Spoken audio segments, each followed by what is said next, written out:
साथियों, विकसित भारत का एक और स्तंभ है हमारी युवा शक्ति। हमारे नौजवानों को ज्यादा रोजगार मिले, जो छोटे मोटे बिजनेस में हैं उनको आसानी हो, ये भी सुनिश्चित किया गया है। हमारे जो ऐसे सेक्टर हैं जिसमें सबसे ज्यादा लेबर लगती है, उनको जीएसटी की कम दरों से बहुत बड़ा सहारा मिलने वाला है। टेक्सटाइल हो, हैंडीक्राफ्ट हो, लेदर हो, इसमें काम करने वाले साथी, इस बिजनेस से जुड़े साथियों को बड़ी मदद मिली है। इसके साथ साथ कपड़ों और जूतों की कीमतों में भी बहुत कमी आने वाली है। हमारे स्टार्टअप्स, एमएसएमई, छोटे व्यापारी, कारोबारियों के लिए टैक्स तो कम हुआ ही है, साथ ही कुछ प्रक्रियाओं को भी सरल किया गया है। इससे उनकी सहूलियत और बढ़ेगी। साथियों, नौजवानों को एक और फायदा फिटनेस के सेक्टर में भी होने वाला है। जिम, सैलून, योगा जैसी सर्विसेज पर टैक्स कम किया गया है। यानी हमारा नौजवान फिट भी होगा और हिट भी होगा।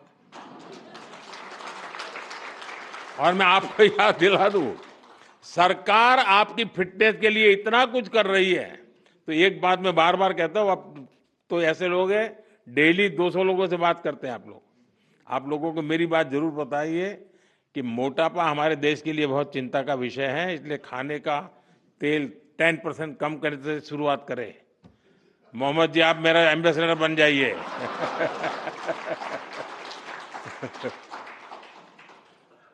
ओबेसिटी के खिलाफ लड़ाई कमजोर नहीं पड़नी चाहिए।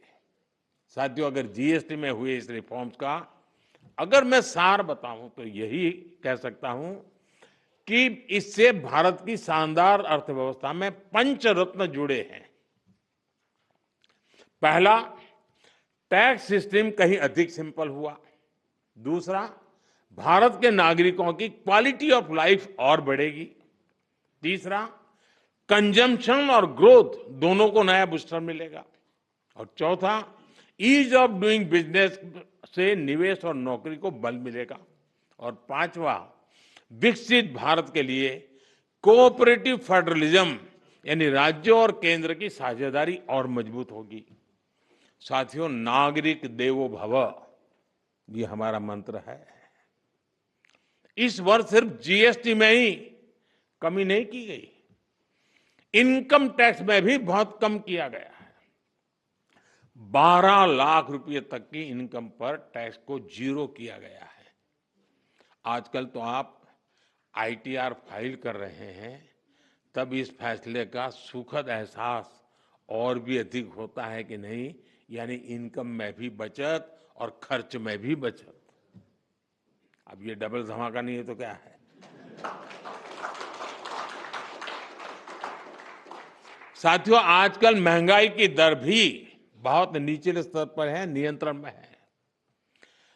और यही तो प्रो पीपल गवर्नेंस है। जब जनहित और राष्ट्रहित में फैसले लिए जाते हैं, तब देश आगे बढ़ता है। और इसलिए ही आज भारत की ग्रोथ करीब करीब 8% है। यानी दुनिया में हम सबसे तेज गति से ग्रो कर रहे हैं। ये 140 करोड़ भारतीयों का सामर्थ्य है, 140 करोड़ भारतीयों का संकल्प है। और मैं आज देशवासियों को फिर कहूंगा, भारत को आत्मनिर्भर बनाने के लिए रिफॉर्म्स का ये जो सिलसिला चलता रहेगा, वो रुकने वाला नहीं है।